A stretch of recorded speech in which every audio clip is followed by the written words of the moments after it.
சிரிப்புச் சுவை வேண்டும், உணவுக்கு உப்பு வேண்டுவது போலவே.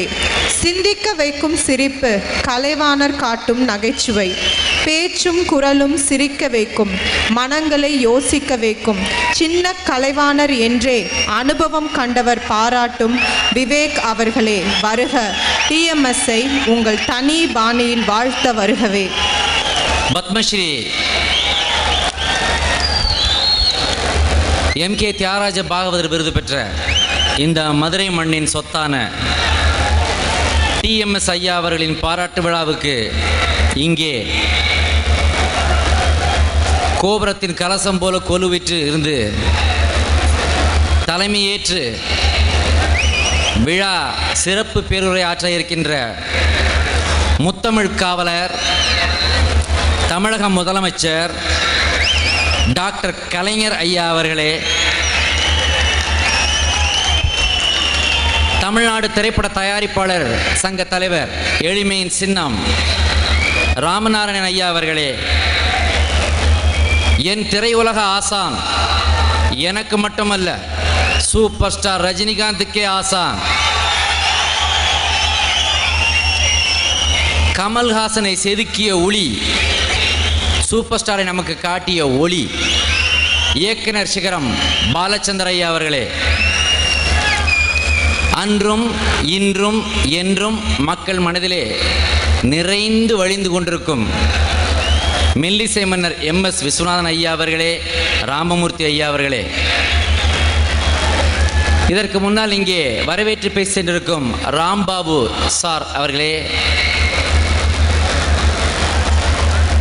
வாலிப கவிஞர், காவிய கவிஞர், என்றும் இளமை மாறாத எங்கள் அண்ணன் வாலி ஐயா அவர்களே, மதுரை மண்ணின் இந்த புழுதியின் புத்திரன்,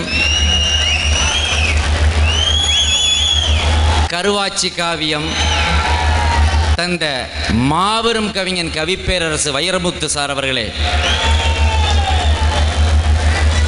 இசைக்குயில் பி. சுசிலா அவர்களே, இந்த விழாவை இவ்வளவு அழகாக ஏற்பாடு செய்து நம்மை எல்லாம் மகிழ்வித்துக் கொண்டிருக்கும் அண்ணன் அழகிரி அவர்களே,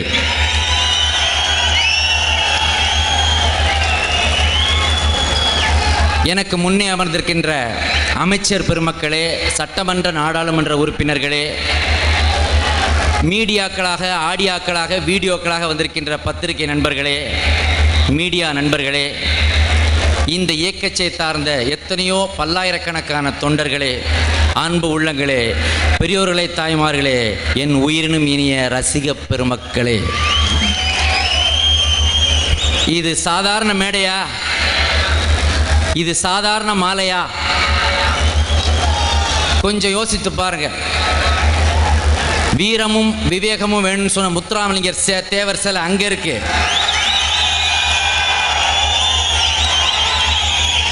சாந்தமும் அகிம்சையும் வேணும்னு சொன்ன காந்தியுடைய மியூசியம் இங்கே இருக்கு. எல்லாவற்றுக்கும் மேலாக இங்கே மேடையில் இயற்றமிழ், நாடகத்தமிழ், இசைத்தமிழ், முத்தமிழிலும் வல்லவரான டாக்டர் கலைஞர் ஐயா அவர்கள் இருக்கிறார்கள். இப்பேற்பட்ட மேடை சாதாரணமாக கிடைக்காது. இந்த மேடையில் டிஎம்எஸ் சாரை பற்றி பேசுகிறதுக்கு அவர் கூட வேலை பார்த்தவங்க, அவர் கூட ரெக்கார்டிங் பண்ணவங்க, அவருக்காக பாட்டு எழுதினவங்க, இவங்க பேசலாம். எனக்கு என்ன தெரியும்? ஆனால் எனக்கு ஒன்று தெரியும், உங்களை தெரியும். உங்களை நீங்கள் தான் நான் தான் நீங்கள். ஸோ டிஎம்எஸ்ஸின் ரசிகரின் ஒருவராக நான் இங்கே பேச வந்திருக்கிறேன். டிஎம்எஸ்ஸுக்கு என் வாழ்க்கைக்கு ஒரு சம்பந்தம் இருக்குது. டிஎம்எஸ்னா என்ன தெரியுமா? எல்லாரும் TM Soundararajan, TM Soundararajan, TM Soundararajan, TM Soundararajan சொல்கிறாங்க. என்னை பொறுத்த வரைக்கும் தமிழ் முழங்கும் சிங்கம், அதான் டிஎம்எஸ். தமிழ் மக்களின் சொத்து, அதான் டிஎம்எஸ். இன்னொன்று வச்சா என் பேர்லேயே சௌந்தரராஜன் எழுதி பாருங்க, முதல்ல சவுண்டுன்னு வரும். சவுண்டை பேர்லேயே வச்சவரியா சவுண்டு. சவுண்டுக்கு அடுத்தப்பல டர்ன்னு வருது. சவுண்ட் டர் ராஜன். டர்னா என்ன தெரியுமா? மதுரை மக்களுக்கு தான் சரியாக புரியும். பயந்து போயிடுறது. இவர் சவுண்டை கேட்டால் மற்றவங்க பயப்படுறாங்க, அதான் டர்ரு. இவர் சவுண்டுக்கு இவர் தான்டா ராஜா, அதான் சவுந்தரராஜன், டிஎம் சவுந்தரராஜன். இதுக்கெல்லாம் நல்லா கை தட்டணும். இது சாதாரண விழாவா? டிஎம்எஸ் யாரு? நம்ம சொத்து. ஒவ்வொரு வீட்லையும் பல வருடங்களாக, எத்தனை வருடங்களாக, யுகம் யுகமாக நம்ம தாத்தா, நம்ம அப்பா, நான், என் பையன் எல்லாருடைய உணர்வுலையும் ரத்தத்திலையும் ஊறி கலந்த ஒரு குரல் டிஎம்எஸ். நான் ஒன்று சொல்கிறேன், இயற்கை மனுஷனுக்கு குரலை கொடுத்துச்சு. நல்லா கேளுங்க, இயற்கை மனுஷனுக்கு குரலை கொடுத்தது. ஆனால் அந்த குரலுக்கு ஆண்மை கொடுத்தது டிஎம்எஸ் ஒருத்தர் தான். டிஎம்எஸ் ஒருத்தர் தான் முதலாக பின்னணி பாடகர்களில் ஒரு ஹீரோவுக்கான ஆண்மையை அந்த குரலில் கொண்டு வந்தது டிஎம்எஸ் தான். இப்பேற்பட்ட டிஎம்எஸ் என் வாழ்க்கையிலையும் விளையாடிட்டாரியா? என் வாழ்க்கையில் அவர் விளையாண்டதை சொல்லட்டுமா? ஸ்கூலில் படிக்கும்போது பாட்டு போட்டி. நான் பார்த்த முதல் மேடை அதுதான். மேடையில் போய் நான் நிற்கிறேன். எல்லா பாட்டு போட்டினா ஏதாவது கோழி ஒரு கூட்டிலே, சேவல் ஒரு கூட்டிலே, கோழி குஞ்சு ரெண்டும் இப்போ அன்பில்லாத காட்டிலே, இப்படி பாடியிருக்கலாம்ல. நான் முதல்ல அந்த மேடையில் நான் பாட எடுத்துக்கிட்ட பாட்டு என்ன தெரியுமா? முத்தை தருப்பத்தி திருநகை. இது எனக்கு தேவையா இந்த ரிஸ்க்கு? சரின்னு ஓகேனாச்சு, போயாச்சு, நின்னாச்சு. மைக்கை என் உயரத்துக்கு இறக்கி வச்சாங்க. 3 அப்போ 4 அப்போ படிச்சுக்கிட்டு இருக்கேன். பார்த்தா வரிசையாக உட்காந்துருக்காங்க. என் பசங்கள்லாம் உட்காந்துருக்கானுங்க. டவுசர்லாம் நம்மளாம் சின்ன வயசில் டவுசரில் பின்னாடி போஸ்ட் பாக்ஸ் இருக்கும், உங்களுக்கே தெரியும். திரும்பிலாம் நிற்க முடியாது. அருணா கயிறு எடுத்து மேலே விட்டுருப்போம், அதனால தான் அந்த டவுசரே நிற்கிது. ஆக அப்படின்னு பார்த்தேன், எல்லாரையும் பார்த்தேன், பாட ஆரம்பித்தேன். டிங்குன்னு மணி அடித்தாங்க. ஜட்ஜெலாம் ரெடி ஆகிடுச்சு மார்க் போடுறதுக்கு. பாட ஆரம்பித்தேன். முத்தை தருபத்து திருநகை அத்துக்கு அத்துக்கு திக்கு கத்துக்கு திரு. ஃபுல்லாக நாக்கு சிக்கி பாட முடியாமல் போய் என்ன ஆச்சு தெரியுமா? ஒரு சின்ன பையன் பயந்தா என்ன நடக்கும்? ஐயா காவேரி வருதோ ஒகேனக்கல் வருதோ தெரியல, எனக்கு வந்துருச்சியா. அப்படி ஆனதுதான் அந்த டிஎம்எஸ். முத்தை தருப்பத்தி திருநகை சாதாரண பாட்டா? அருணகிரிநாதர் நாக்கில் யார் எழுதுனா? அந்த முருகனே வந்து வேலில் எழுதி ஆரம்பித்த பாட்டு முத்தை தருப்பத்தி திருநகை. அந்த பாட்டை எப்படி பாடினார் டிஎம்எஸ் சார்? ஒரு விஷயம் தெரியுமா? நம்ம டிஎம்எஸ் சார் முருகனுக்கு பிஆர்ஓ, லார்டு முருகனுக்கு. இந்த உங்கள் ஊரில் 2 முருகன் வச்சுருக்கீங்க. அந்த அங்கே திருப்பரங்குன்றத்தில் ஒரு முருகன் இருக்கார், இங்கே பழமுதிர் சோலை இங்கே ஒன்று இருக்கார். 2 முருகன் உங்கள் ஏரியாவில் இருக்குது. நிறைய பேர் முருகனை கூப்பிட்டாங்க. அங்கே பெங்களூர் ரமணியம்மான்னு பெங்களூரில் ஒரு அம்மா இருக்கு. குண்டத்திலே குமரனுக்கு கொண்டாட்டம், அங்கே குண்டதெல்லாம் பெண்கள் எல்லாம் கொண்டாட்டம் கொண்டாட்டம். அது ஓகே. அதுக்கப்புறம் குருவாய் வருவாய் உலதாய் இலதாய் மறுவாய் மலராய் மணியாய் வெளியாய் வருவாய் குகனே. அப்பேற்பட்ட தமிழுக்கும் ஆன்மீகத்துக்கும் சமயத்துக்கும் தமிழ் கலாச்சாரத்துக்கும் இறை உணர்வுக்கும் தமிழ் இலக்கியத்துக்கும் பெரும் பங்காற்றிய திருமுருக கிருபானந்த வாரியார் ஒருத்தர் இருந்தார். அவர் எதுவும் சட்டையே பண்ண மாட்டார், அவரும் சட்டை போட மாட்டார். ஆக அவர் முருகனுக்கு பற்றி நிறைய பேர். ஆனால் முருகனுக்கு சஃபாரி போட்டு பிஆர்ஓ நம்ம டிஎம்எஸ் வந்தாரியா, சஃபாரியா போட்டு நின்னாரியா. முருகா எப்படி கலைஞர் பின்னாடி சண்முகநாதன் சஃபாரி போட்டு உட்காந்துருக்காரோ அதே மாதிரி முருகனுக்கு ஒரு பிஆர்ஓனா அது டிஎம்எஸ் ஒருத்தர் தான். இவர் கூப்பிடுவாரு, முத்தை தரு பத்தி திருநகை அத்திக்கீரை சத்திச்சரவண முத்துக்குரு வித்துக்குரு பறை என ஓதும் அப்படின்றதோட நிற்க மாட்டார். அடி வயிற்றுலேருந்து சொல்ல முருகா கிளம்பி ஓடி வந்துடுவான். திருப்பரங்குன்றத்துலேருந்து டிஃபன் சாப்பிட்டுக்கிட்டு இருந்தேன், என்னப்பா திடீர்னு கூப்பிட்ட? ஒன்றும் இல்லை, முருகா என்று அழைக்கவா, கூப்பிட்டுக்க. முத்துக்குமரா என்று அழைக்கவா, சரி. கந்தா என்று அழைக்கவா, ஓகேப்பா. கதிர்வேலா என்று அழைக்கவா, எப்படியாவது கூப்பிடுப்பா. ஸ்கூலில் அட்மிஷன் பண்ணும்போது ஒரு பேர் தான் கொடுக்கணும். நான் இவ்வளோ அழகாக கூப்பிடுறியா என்னன்னு முருகனே மெய்மறந்தது தான். அதுதான் டிஎம்எஸ். ஒரு விஷயம் தெரியுமா? இதில் நம்ம மதுரையில் நடந்த ஒரு கதை. பாண்டியம்மனுடைய அவையில் ஒருத்தர் இருந்தார், பாடிக்கிட்டு இருந்தார். சிவன் கோயிலில் பாடிக்கிட்டு இருந்தார். அப்போ திடீர்னு இந்துஸ்தானி, அந்த தானி, இந்த தானி, குச்சிப்புடி, அது இது, முல்தானி, கர்நாட்டிக்கு, கைநட்டிக்கு எதோ படிச்சுட்டு வந்து அங்கேருந்து ஒருத்தர் வராரு, ஹேமநாத பாகவதர்னு. இது சிவபுராணத்தில் இருக்குது. அவர் வந்து மதுரையில் இறங்கி என்னுடன் பாட்டு பாட வருபவன் எவன்னு சொல்கிறாரு. அப்போ சொல்கிறாங்க, இவர் இந்த ஆள் இருக்காரு உள்ளூரில் பாடுறவர், அவர் வந்து இசை தமிழ்னு சொல்லிட்டு பாடிட்டு வெளியே போயிட்டார். நம்மளால முடியாது, எனக்கு இந்த சோதனை எனக்கு இல்லைடா உனக்குன்ட்டு கையை காட்டி விட்டு போயிட்டார். யாரு? சிவன் கிட்ட. அப்போ சிவன் இறங்கி வர்றான். சிவன் வந்து ஒரு விறகு வெட்டியா இருந்து ஒரு பாட்டு பாடி அந்த பாட்டை கேட்டு பயந்து அந்த ஹேமநாத பாகவதர் வடநாட்டுக்கு திரும்பி ஓடி போறாருன்றது புராணம். சரி, ஓகே. படமாக எடுத்தாங்க. ஏபி நாகராஜன் இயக்குனார். திருவிளையாடல், மகதன் மியூசிக்கு. சிவனா நடிக்கிறது யாரு? ஹேமநாத பாகவதரா நடிக்கிறது யாரு? டிஎஸ் பாலையா. கிண்டி கிழங்கு எடுத்துருவாரு. சிவனா நடிக்கிறது யாரு? நடிகர் திலகம் செவாலியா சிவாஜி கணேசன். கிண்டி கிழங்கு எடுத்து நொங்கு எடுத்து நொந்து நூடுல்ஸ் ஆகி என்ன வேணாலும் பண்ணுவார் அவர் நடிப்பில். ஆனால் பாட்டும் நல்லா வந்துருச்சு. அந்த பாட்டை யாரா பாடுறது? ஏன்னா பாடுறது சிவன். இவன் பாடினால் அவன் ஓடணும். அப்ப எப்பேற்பட்ட குரல் இருந்தால் அது உண்மையிலே சிவன் பாடிய பாடு. சிவன்னா கடவுள், நாதத்துக்கு தலைவன் நடராஜன். அவன் பாடணும், அவன் பாடினா இவன் ஓடணும். அப்படிங்கும் போது வந்து நின்னாரியா நம்ம டிஎம்எஸ். இங்கெல்லாம் நீங்க கை தட்டணும். பாட்டும் நானே அப்படி பாடினார். அதுதான் டிஎம்எஸ். இது இன்னொரு விஷயம் எனக்கு எம்எஸ்வி சாரே எனக்கு சொல்லியிருக்கார். எம்எஸ்வி என்கிட்ட சொன்ன ஒரு விஷயம், ஒரு பாட்டு நின்னாரியா நம்ம டிஎம்எஸ். இங்கெல்லாம் நீங்க கை தட்டணும். பாட்டும் நானே அப்படி பாடினார். அதுதான் டிஎம்எஸ். இது இன்னொரு விஷயம் எனக்கு எம்எஸ்வி சாரே எனக்கு சொல்லியிருக்கார். எம்எஸ்வி என்கிட்ட சொன்ன ஒரு விஷயம், ஒரு பாட்டு இவர் கம்போஸ் பண்ணியிருக்கார். அந்த பாட்டை கொண்டு போய், அது சிவாஜி கணேசன் சார் நடிக்கிற பாட்டு, அந்த பாட்டை கொண்டு போய் சிவாஜி கணேசன் சார்கிட்ட போய் போட்டு காட்டுறாங்க. பாட்டை சிவாஜி கேட்குறார். நாளைக்கு ஷூட்டிங், செட்டெல்லாம் ரெடி. பாட்டை ஒரு தடவை கேட்டுட்டு படக்குன்னு எந்திரிச்சு காரில் ஏறி உட்காந்து வீட்டுக்கு போயிட்டாரு. எம்எஸ்சி சார் குழப்பம். டியூன் பிடிக்கலையோ, வரிகள் பிடிக்கலையோ, எதனால் சிவாஜி சார் டக்குன்னு எந்திரிச்சு வீட்டுக்கு போயிட்டாரு?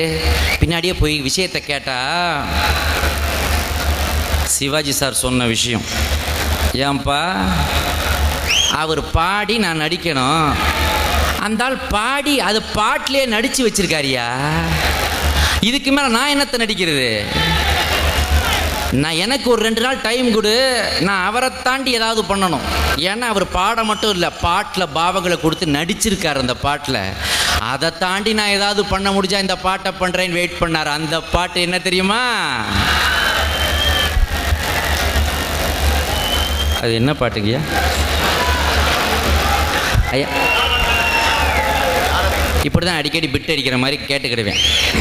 யார் அந்த நிலவு, ஏன் இந்த உறவுன்னு பாடினார். கையில் அப்படியே சிகரெட்டை தம் அடிச்சு அப்படியே நடந்தான் ஐயா சிவாஜி கணேசன் சார் நடந்தார். எதுக்கு சொல்கிறேன்னா, ஒரு மாபெரும் நடிப்பின் சிகரமாக நாம் போற்றுகின்ற நடிகர் திலகம் சிவாஜி கணேசன் அவர்களே பயமுறுத்திய ஒரு குரல் என்றால் அது மதுரை மண்ணை சார்ந்த டிஎம்எஸ் தான் என்று சொன்னால் அது மிகையாகாது. நான் சொல்கிறேன், ஒன்று சொல்கிறேங்க, நமக்கெல்லாம் ஓகேங்க. பார்வை தெரியாதவன், பார்வை திறன் இழந்த ஒரு சகோதரனுக்கு யார் தெரியுமா எம்ஜிஆர், யார் தெரியுமா சிவாஜி, யார் தெரியுமா எஸ்எஸ்ஆர், யார் தெரியுமா ஜெமினி கணேசன், யார் தெரியுமா ஜெய்சங்கர், யார் தெரியுமா ரவிச்சந்திரன்? டிஎம்எஸ் தான்யா. டிஎம்எஸ் ஒருத்தர் தான்யா. கண்ணை மூடிக்கிட்டு கேட்டா இது எம்ஜிஆர், இது சிவாஜி, இது எஸ்எஸ்ஆர். ஞாயிறு என்பது பெண்ணாக, எஸ்எஸ்ஆர் பாடுற மாதிரியே இருக்கும். திங்கள் என்பது கண்ணாக, செவ்வாய் கோவை பழமாக, சேர்ந்தே நடந்தது அழகாக. அடாடாடாடாடா முடியலை என்னால். இவரால் நான் எவ்வளோ டீ குடிச்சிருக்கேன் தெரியுமா, ஜெலிசூல் சாப்பிட்ருக்கேன் தெரியுமா. இவர் பாட்டு வந்துருச்சுன்னா டீ கடையில் நின்றுறது. அந்த பாட்டு சும்மாலாம் போட்டு பாட்டு போட மாட்டாங்க இங்கே மதுரையில். முந்தி தட்டு இருந்துச்சு, ஆக ஏதாவது டீ வாங்கி குடித்தாதான் அவன் பாட்டை போடுவான். அதுக்காக இவர் நேகப்பட்ட டீயை குடிக்க வச்சு என் வயிற்ற ஒரு வழி பண்ணவர் டிஎம்எஸ். எதுக்கு சொல்கிறேன்னா, இப்போது நான் ஒரு மேட்டர் சொல்ல போகிறேங்க. இந்த டிஎம்எஸ்ஸின் குரல் இருக்கிறதே, இந்த டிஎம்எஸ்ஸின் குரல் தமிழ்நாட்டு மக்கள், நான் வந்து இங்கே போயிருக்கேன். நான் வந்து என்ன முதல்ல 1987 மனதில் உறுதி வேண்டும் படத்தில் திரையுலக ஆசான் இயக்குனர் சிகரம் எனக்கு எல்லாம் என் வாழ்க்கையில் ஒளியேற்றி வைத்த ஒரே இயக்குனர் பாலச்சந்தர் சார் வந்து மனதில் உறுதி வேண்ட படத்தில் அறிமுகப்படுத்தினார். அதுக்கப்புறம் புது புது அர்த்தங்கள் படத்துக்கு முதல்ல பார்த்தா வெற்றிவேல் மூவிஸ் மதுரை டிவிஎஸ் ஸ்கூலில் படிச்சுட்டு மதுரை அமெரிக்கன் காலேஜில் படிச்சுட்டு மதுரையில் போய் அரசரில் போய் நம்ம முனிச்சாலை கட்டத்தில் போய் டிஎம்எஸ் கச்சேரியை நைட்டு 5 மணி வரைக்கும் கேட்குறேன் ஐயா. நான் அப்படி கேட்கும்போது கடைசியில் பார்த்தா வெற்றிவேல் மூவிஸ்க்காக புது புது அர்த்தங்களுக்கு வெள்ளி விழா முதல்ல ஃப்ளைட்டில் ஏற்றி கூட்டு வந்தார் பாலச்சந்தர் சார். அதுக்கப்புறம் நான் இறங்கவே இல்லை. நான் சொந்தமாக ஃப்ளைட்டுக்கு இது வரைக்கும் டிக்கெட்டு போட்டதும் கிடையாது. சினிமாக்காரங்களுக்கு யார் மற்றவங்க தான் போடுவாங்க. என்றைக்கு அவன் போட்டிருக்கான்? சொந்தமாக போகும்போது போடுவாங்க. அவங்க குடும்பத்தோடு போகும்போது இப்போ பாதி நேரம் உண்மையில் சொல்கிறாங்க. இதுக்கு வந்து பாலச்சந்தர் சாருக்கு தெய்வம் நான் எவ்வளோ வேணாலும் சொல்லுவேன். இப்படி ஒரு வாழ்க்கையை எனக்கு கொடுத்துருக்காரு, இப்பேற்பட்ட மேடையை கொடுத்துருக்கிறார், இப்பேற்பட்ட மதுரை மண்ணின் ஜனங்களை முன்னோட உட்காரச்சுல அத்தனைக்கும் காரணம் கேபி சார் தான். பார்த்தா நான் இதுக்கப்புறம் பார்த்தா எத்தனையோ இடங்களுக்கு ஷூட்டிங் போயிருக்கிறேன். துபாய் போயிருக்கேன், அபுதாபி போயிருக்கேன், சிலோன் போயிருக்கிறேன், ஜெர்மனி போயிருக்கேன், ஃப்ரான்ஸ் போயிருக்கிறேன், இன்னும் உலகத்தின் பல பகுதிகளில் நியூசிலாந்து போயிருக்கேன், ஆஸ்திரேலியா போயிருக்கேன். எல்லா ஊரத்துக்கும் போன உடனே பார்த்து நான் BMW காரை கொண்டாடுவான், ஜாகுவார் காரை கொண்டாடுவான், லேண்ட் ரோவரை கொண்டுருவான், லேண்ட் குரூசரை கொண்டுருவான், எல்லா காரையும் கொண்டாந்து உட்காருவான் அங்கே உள்ள தமிழன். ஆனால் காருக்குள்ளே ஏறி உட்கார்ந்த உடனே ஏசியை போட்ட உடனே அந்த தமிழன் பண்ணுற வேலை என்ன தெரியுமா? பாட்டை போடுவான். அது டிஎம்எஸ் பாட்டியா? டிஎம்எஸ் பாட்டு உலகம் ஃபுல்லாக இன்னும் டிஎம்எஸ் எல்லாருடைய ஜீவநாடிகளையும் கலந்துருக்காரு. டிஎம்எஸ்க்கு வெறும் பணக்காரங்க மட்டும்தான் ஃபேன்ஸா? வண்டி இழுக்கிறவன், பரோட்டா போடுற மாஸ்டர் ஒரு நாளைக்கு 200 ரூபா, போனால் 200 ரூபா, போகாட்டி அதுவும் போச்சு. இப்போ வண்டி இழுக்கிறவன், பாரம் தூக்குறவன், கொத்தனார், சித்தாள், வேலை பார்க்குறவன், துணி துவைக்கிறவன், இவங்கெல்லாம் தான் டிஎம்எஸ்க்கு மாபெரும் ரசிகர். ஒவ்வொரு நாளும் நைட்டு பக்கத்தில் வந்து உட்காந்து கதை சொல்கிற குரல்யா டிஎம்எஸ் உடைய குரல். எதுக்கு சொல்கிறேன்னா அவருடைய குரல் நமக்கு என்னென்ன பண்ணியிருக்கு தெரியுமா? டிஎம்எஸ்ஸின் குரல் எம்ஜிஆருக்கு எழுச்சி தந்தது, சிவாஜிக்கு நெகிழ்ச்சி தந்தது, ஜெய்சங்கர், ரவிச்சந்திரன், ஜெமினி கணேசனுக்கு புகழ்ச்சி தந்தது, நமக்கெல்லாம் மகிழ்ச்சி தந்தது. டிஎம்எஸ்ஸின் குரல் சிரித்தது எப்போ தெரியுமா? என்னை தெரியுமா நான் சிரித்து பழகி கழுத்தை கவரும் ரசிகன், என்னை தெரியுமா, அதெல்லாம் எம்எஸ்வி சார். அடுத்து டிஎம்எஸ் உடைய குரல் நம்மளை அழ வைத்தது. கண்ணின் மணியாக மணியின் நிழலாக கலந்து பிறந்தோமடா. மீசை இப்படி வச்சிருப்பான், மதுரையில் இப்படி வச்சிருப்பான். எனக்கும் தான் இருந்துச்சு, இப்போ ஒரு படத்துக்காக எடுத்துட்டேன். ஆனால் படம் பார்த்துக்கிட்டு இருக்கும்போதே அழுவான் குழந்தை மாதிரி. நம் மண்ணும் கடல்வானும் மறந்து முடிந்தாலும் பிரிக்க முடியாதடா உறவை பிரிக்க. அதுதான். அதுக்கப்புறம் டிஎம்எஸ்ஸின் குரல் சீரியது. தைரியமாக சொல் நீ மனிதன் தானா. சீரியது. டிஎம்எஸ்ஸின் குரல் சிறந்தது. கண்ணா நீயும் நானுமா, கண்ணா நீயும். சிவாஜியை நேராக வந்து நிற்கிற மாதிரி இருந்துச்சு. டிஎம்எஸ்ஸின் குரல் நமக்கு உபதேசம் பண்ணுச்சு. 6 மனமே 6 அந்த ஆண்டவன் கட்டளை 6. பரீட்சையில் அரியர்ஸ் வரும்போதெல்லாம் இதைத்தான் படிக்கும். 6 மனமே 6 அந்த ஆண்டவன் கட்டளை 6 பேப்பர் மொத்தம். டிஎம்எஸ்ஸின் குரல் வந்து காதல் தோல்வியில் துவண்டது. மரணம் என்னும் தூது வந்தது, அது மங்கை என்னும் வடிவில் வந்தது. பாதி பேருக்கு அப்படித்தான் வருது. சொர்க்கமாக நான் நினைத்தது இன்று நரகமாக ஆகிவிட்டது. கல்யாணம் பண்ணதுக்கு அப்புறம் எல்லாரும் இதைத்தான் பாடுறான். டிஎம்எஸ்ஸின் குரல் நமக்கு சவால் விட்டுச்சு. யாரை நம்பி நான் பிறந்தேன், போங்கடா போங்க. அது சவால். சிவசின் குரல் தத்துவம் பேசியது.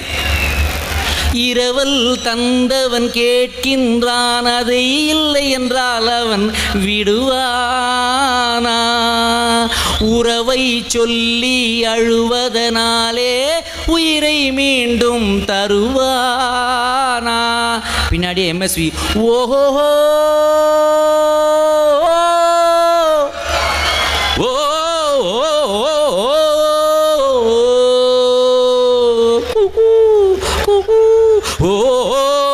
நைட்டு பாத்ரூம் போக முடியாதுங்க, பயமா இருக்குங்க இந்த பாட்டை கேட்டா. டிஎம்எஸ்ஸின் குரல் விரக்தியில் வெடித்தது, விரக்தியில் வெடித்தது. மயக்கம் எனது தாயகம், மௌனம் எனது தாய்மொழி, கலக்கம் எனது காவியம், நான் கண்ணீர் வரைந்த ஓவியம். 4வது ரெண்டுக்கு அப்புறம் எல்லாம் இதைத்தான் பாடுறாங்க மதுரையில். அப்படிப்பட்ட விரக்தியில் தோறியது. டிஎம்எஸ்ஸின் குரல் வேதனையில் துடித்தது. அடிதாங்கும் உள்ளம் இது இடிதாங்குமா, இடி போல பிள்ளை வந்தால் மடிதாங்குமா. டிஎம்எஸ்ஸின் குரல் காதலில் கனிந்தது. முத்துக்களோ கண்கள் தித்திப்பு. அதில் வந்து டிஎம்எஸ் ஒன்று பண்ணியிருப்பார். நமக்கு பாட்டு தெரியாது, சங்கீதம் சுமாராக தெரிஞ்சவங்க என்னை மன்னிச்சுக்கோங்க, நல்லா தெரிஞ்சவங்க எந்திரிச்சு போயிருங்க, ஏன்னா கோவிச்சுக்குவீங்க என் மேலே. அதில் ஒரு இடத்துல டிஎம்எஸ் பண்ணுவார், முத்துக்களோ கண்கள், அடுத்தாப்பில் பாருங்கள், தித்திப்பதோ, அதை தாண்டி என்னால் போகவே முடியாது.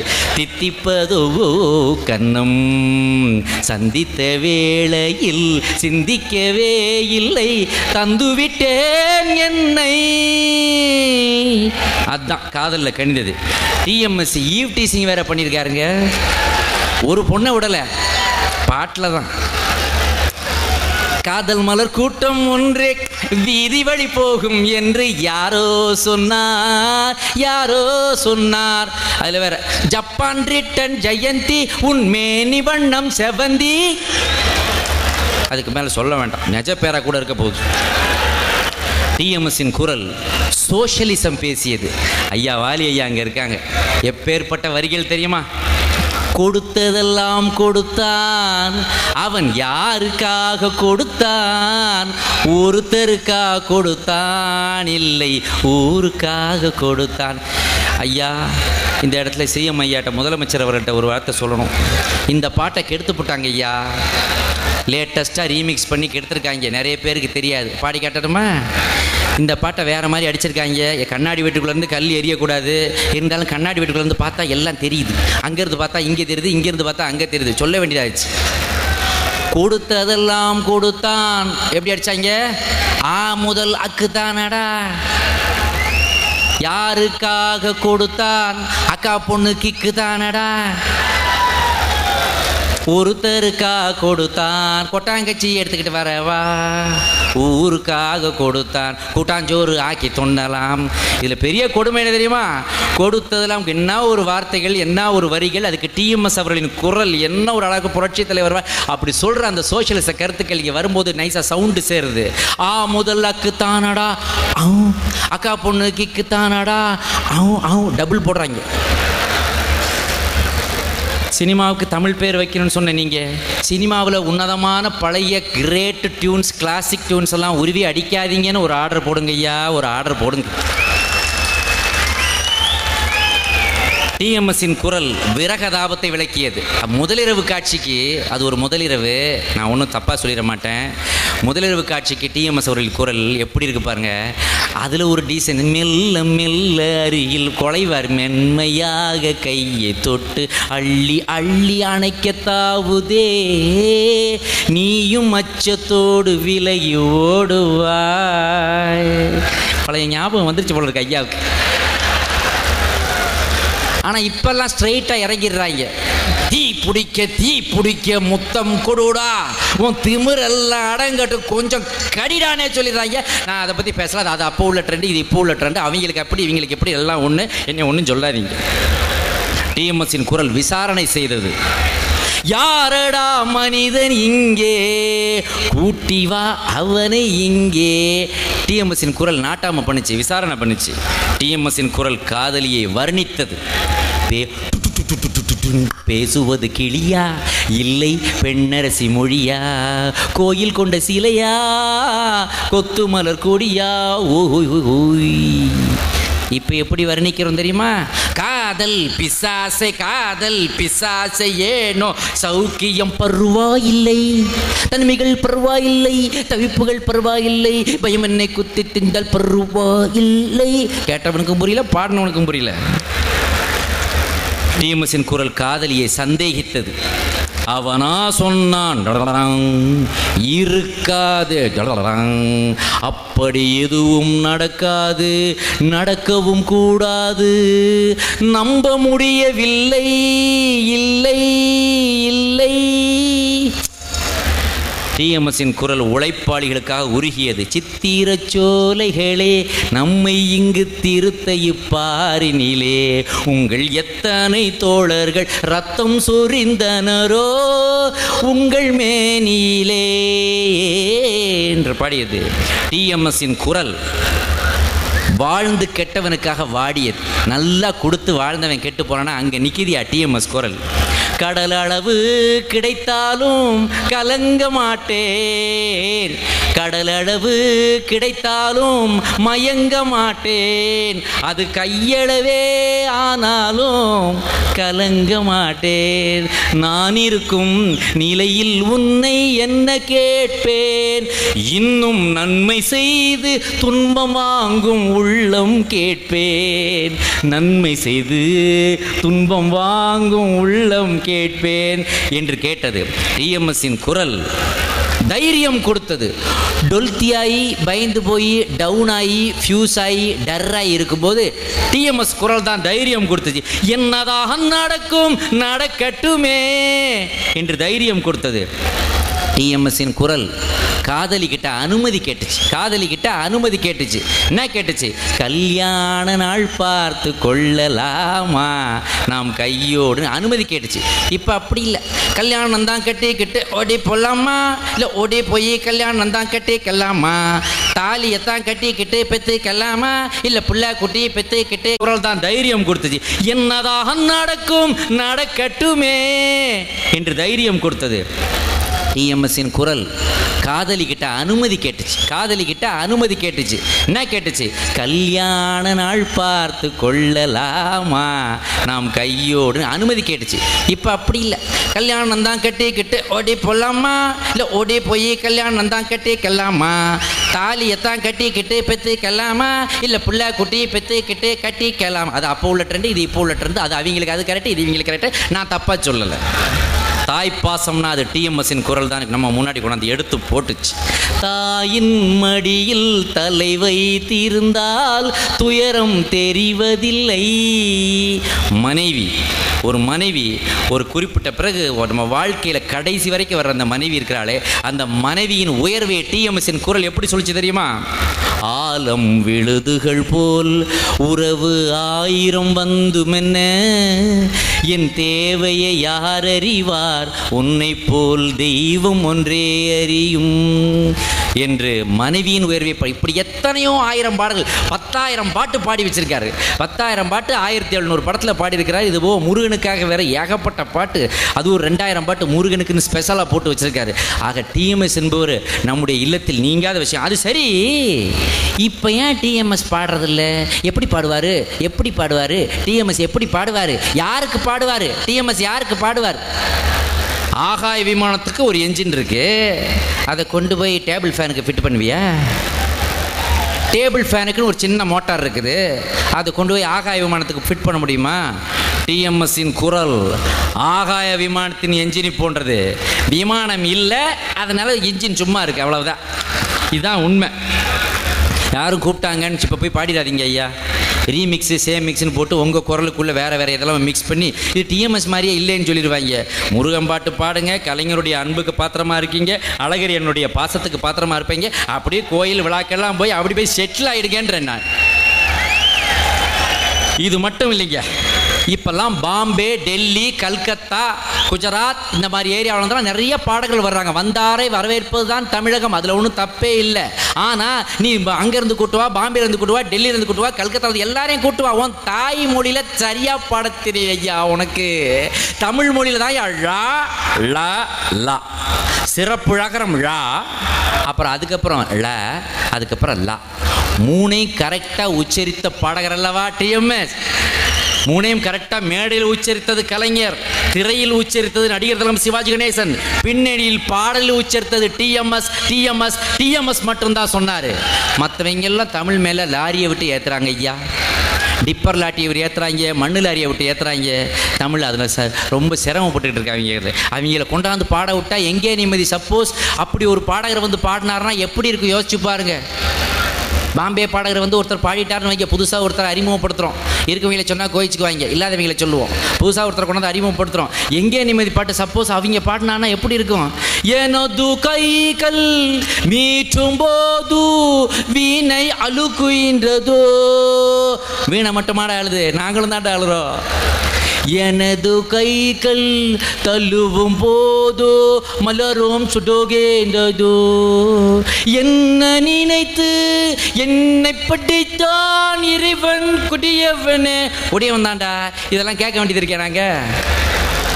ஆக இந்த விழா இருக்கிறது, இந்த விழா டிஎம்எஸ் அவர்களுக்கு எடுக்கப்பட்ட விழாவாக இருந்தாலும், டிஎம்எஸ்ங்கிறது ஒரு கோபுரத்தின் மேலே இருக்க கலசம் என்றாலும், அந்த கோயிலுக்கான அடித்தளம், அந்த கோபுரம் கட்டுறதுக்கான பில்லர்ஸ், தூணு, ஒவ்வொரு செங்கலாக யாரார் இருந்திருக்காங்க தெரியுமா? அவருடைய வெற்றியில் எம்எஸ் விஸ்வநாதன், ராமமூர்த்தி அவர்களையார், கேவி மகாதேவன், அதுபோக வாலி ஐயா அவர்கள், கவியரசு கண்ணதாசன் அவர்கள், இன்னும் எத்தனையோ இயக்குநர்கள். யாரை சொல்வது, யாரை விடுவது? இவர்கள் அத்தனை பேருக்கும் எடுக்கப்படுகின்ற மறைமுகமான விழாதான் இந்த விழா என்று சொன்னால் அது மிகையாது. கண்ணதாசனையும் டிஎம்எஸ்ஸையும், வாலியையும் டிஎம்எஸ்ஸையும், சுசிலாவையும் டிஎம்எஸ்ஸையும், வேற இங்கே எம்எஸ் விஸ்வநாதன் அவர்களையும் ராமமூர்த்தி அவர்களையும் டிஎம்எஸ்ஸையும் எப்படி பிரிப்பது? எப்படி பிரிப்பது? அவர்கள் கலந்து செய்த கலவை அல்லவா இந்த பஞ்சாமிர்தம். ஆக அதுதான் டிஎம்எஸ் என்று கூறி உங்கள் அனைவருக்கும் என்னுடைய நன்றியை கூறி ஒன்று சொல்லிக்கிறேன். இன்னைக்கு இருக்கிறது எஸ்எம்எஸ், என்னைக்கு இருக்கிறது டிஎம்எஸ் என்று கூறி என்னை இந்த விழாவுக்கு அழைத்த, இது மிகப்பெரிய விழா, இதை எங்களுக்கே தோணலை இதை எடுக்கணும்னு. ஆனால் அண்ணன் அழகிரி அவர்கள் இது 2 வாட்டி தள்ளி போனால் கூட நடத்தி காட்டுறேன்னு சூப்பர் பண்ணிட்டார். உண்மையாக அழகிரி சாருக்கு பெரிய சல்யூட். கிங்கு தான் அவர். ஸோ அவருக்கு என்னுடைய நன்றியை தெரிவித்து வாய்ப்பளித்த உங்கள் அனுபவம் எப்பேற்பட்ட விழா. முத்தமிழ் கவிஞர் டாக்டர் கலைஞர் அவர்களின் பொற்கரங்களால் நீங்கள் பாராட்டப்பட இருக்கிறீர்கள், நீங்கள் கௌரவிக்கப்பட இருக்கிறீர்கள். அதுவே உங்களுக்கு கிடைத்த மிகப்பெரிய வெற்றி. நேஷனல் அவார்டை பற்றி கவலையே படாதீங்க, பத்மஸ்ரீ கிடைச்சிருச்சு. அதுக்கப்புறம் மேக்சிமம் அவார்டு இந்த விழா தான். இந்த மதுரை மண், நீங்கள் பிறந்த மதுரை மண்ணில் உங்களுக்கு எடுக்கப்படுகிற இந்த விழா இருக்குது பாருங்கள், இது எங்கள் ஒவ்வொருத்தர் வீட்டில் எடுக்கப்பட்ட விழாக நினைத்து வாய்ப்பு கொடுத்த உங்கள் அனைவருக்கும் நன்றி. வென்று மறுபடியும் திருநெல்வேலி ஷூட்டிங் போகிறேன். முடிஞ்சா கார் கொடுக்க, இல்லாட்டி மண்ணில் அரி பிடிச்சி போகிறேன். என் மனசு நிறைஞ்சிருக்குது. தேங்க்யூ, நன்றி. சினிமாவில் செய்யும் ரகளை கலை என்றால் மேடையில் செய்த ரகளையும் கலைதான். மேடையில் வீசியது இதமான பூங்காற்று. விவேக் அவர்களுக்கு நன்றி.